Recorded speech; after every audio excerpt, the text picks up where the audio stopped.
Tyrol est un système aux portes de la mort. Il est composé de 7 planètes en orbite d'une géante rouge en fin de vie. Les scientifiques pensent que l'étoile pourrait entrer en expansion et se transformer en supernova à tout moment durant les prochains milliers d'années. Bien qu'il soit difficile de prédire le facteur de risque du système, l'UE, dans le but de minimiser les pertes au minimum lorsque l'étoile s'effondrera sur elle-même, a désigné Tyrol comme zone de recherche spécifique. Ce qui veut dire que personne ne peut posséder de propriété dans ce système, et que toute structure orbitale nécessite l'approbation du gouvernement. De nombreuses organisations scientifiques et corporations ont financé des expéditions vers Tyrol, dans le but d'étudier les stades de progression de l'étoile, voire même pour réaliser certaines expériences qui seraient jugées trop dangereuses dans des systèmes plus peuplés. Cependant, récemment, une nouvelle raison de faire le voyage vers Tyrol est apparue.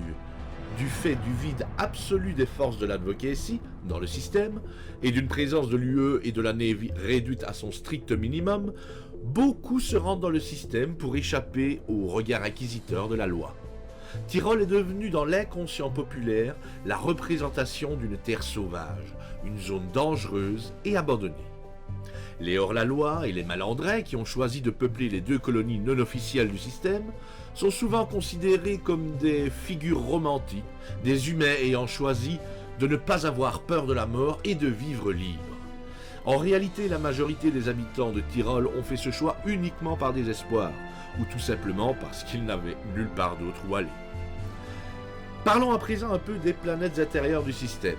La première planète du système Tyrol est une boule carbonisée se faisant lentement sublimer par la géante rouge. Une série de stations de recherche interconnectées ont été construites sur la plus grande des lunes survivantes de la planète, en 2930, dans le but d'étudier la planète mourante au plus près. Le consortium dirigeant la station de contrôle fut capable de les faire fonctionner pendant une décennie.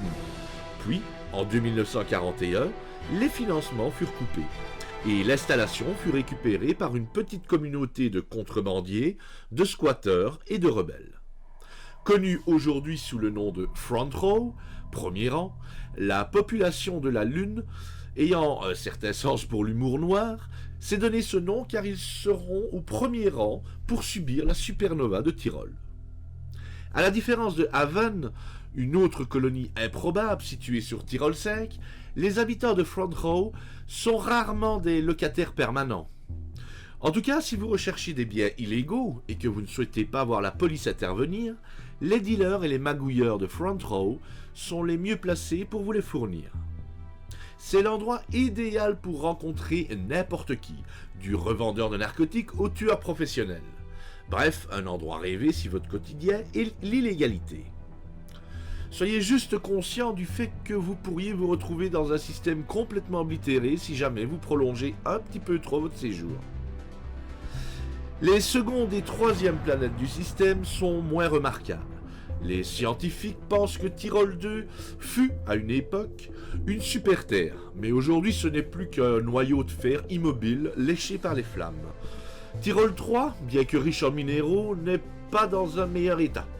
Cependant, le débat continue toujours pour savoir si c'est l'expansion de l'étoile qui est responsable de sa destruction, ou si simplement la planète ne s'est jamais complètement formée. En réalité, à l'exception des missions scientifiques qui étudient sa surface, il n'y a vraiment aucune raison d'atterrir sur Tyrol 3. Petite alerte aux visiteurs. Les dommages occasionnés lors d'un voyage dans un système comportant une presque nova, comme Tyrol, ne sont généralement pas couverts par le pack d'assurance standard, d'équipement ni de soute. Donc ne prenez pas la décision de visiter Tyrol à la légère. Passons à présent aux planètes, on va dire, à mi-système. En des temps fort lointains, Tyrol pouvait se vanter d'avoir une bande verte saine, incluant la ceinture d'astéroïdes et la 4e planète du système. Le champ d'astéroïdes particulièrement dense serait sans doute devenu une planète, si on lui en avait laissé le temps.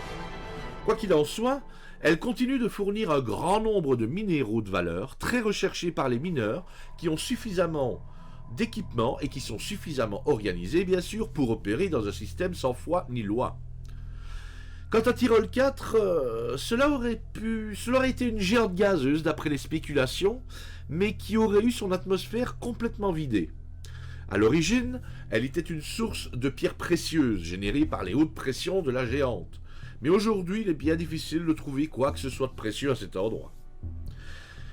Passons à présent à Tyrol sec. C'est sans doute le monde le plus intéressant du système Tyrol.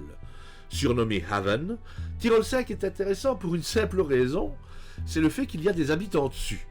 Autrefois, ce n'était qu'une grosse boule de glace. Mais la surface de Haven a fondu quand l'étoile du système s'est transformée en géante rouge, ne laissant à présent qu'un rocher désolé, serpenté de gouffres en surface et en sous-sol d'énormes cavernes qui se sont formées sous la glace durant des milliers d'années. C'est ici d'ailleurs, caché sous la chaleur insupportable de la surface, qu'un curieux mélange de colons, de hors-la-loi et de nihilistes ont fondé leur foyer. Dans la culture populaire, Haven est considéré comme étant la dernière chance des irrécupérables.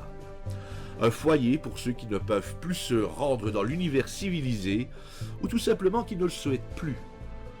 La menace constante de la supernova apparaît fortement dans la culture de la planète, mais elle est surtout vécue comme une simple réalité de la vie. Aucune ressource n'a été utilisée pour mettre en place un système de vaisseaux d'évacuation ou d'alarme préventive. Si vous choisissez de vivre avec les renégats de Haven, il vous faut avoir fait la paix avec vous-même. Et vous êtes fait surtout à l'idée que la planète peut à tout instant être soufflée, ainsi que votre vie. Il est fortement conseillé d'ailleurs aux visiteurs de la planète de ne pas quitter l'ombre de Haven. Sans bouclier thermique, un individu sans protection ne peut survivre que quelques secondes une fois exposé à la surface de la planète. Terminons à présent avec les planètes extérieures. La 6e planète de Tyrol est une géante gazeuse de type jovienne, une masse composée d'hydrogène et d'hélium. Tyrol 6 a été très peu affectée par le déclin de l'étoile du fait de son éloignement. La planète est fréquemment utilisée pour le ravitaillement en carburant par ceux qui sont assez fous pour voyager dans ce système. Bien qu'il n'y ait aucune raffinerie sur place, des scientifiques indépendants ont camouflé une tour de transmission holographique à haute énergie à l'intérieur d'un astéroïde positionné sur l'un des points Lagrange de la planète. Tout cela dans le but d'enregistrer ce qui pourrait bien être le plus grand spectacle de feu et lumière quand la supernova enflammera l'atmosphère de la géante gazeuse. Bien que la communauté d'astrophysique soit divisée sur le fait de savoir si cet enflammement se produira ou pas. Mais bon, l'idée c'est que le drone de transmission de données puisse franchir le point de saut avec l'enregistrement avant que le système entier ne brûle. Bref, ça passe ou ça casse. Et enfin, la dernière planète du système Tyrol est une petite protoplanète dont le statut est vivement débattu par ceux qui s'en préoccupent. Savoir si Seven, tel est son nom, est techniquement une planète ou non, ben voilà le sujet des débats. En fait, techniquement, il est prévu que ce soit le seul objet en orbite qui ne soit pas immédiatement impacté quand l'étoile se transformera en nova. Plusieurs universités ont débattu sur la possibilité de convertir le planétoïde en base permanente dans le but d'observer le phénomène en temps voulu et de manière sécurisée. Mais autant vous dire que jusqu'à aujourd'hui, personne n'a tenté de réunir les fonds nécessaires pour un projet d'une telle folie. Voilà, c'est tout pour Tyrol. J'espère que vous aurez comme moi apprécié l'histoire de ce système atypique. Si c'est le cas, n'oubliez pas de mettre un petit pouce vers le haut, écoutez, ça aide pour référencer la vidéo. Merci encore, et moi je vous dis à bientôt pour une nouvelle vidéo sur le système de Star Citizen. C'était Hawk pour Star Pirate News.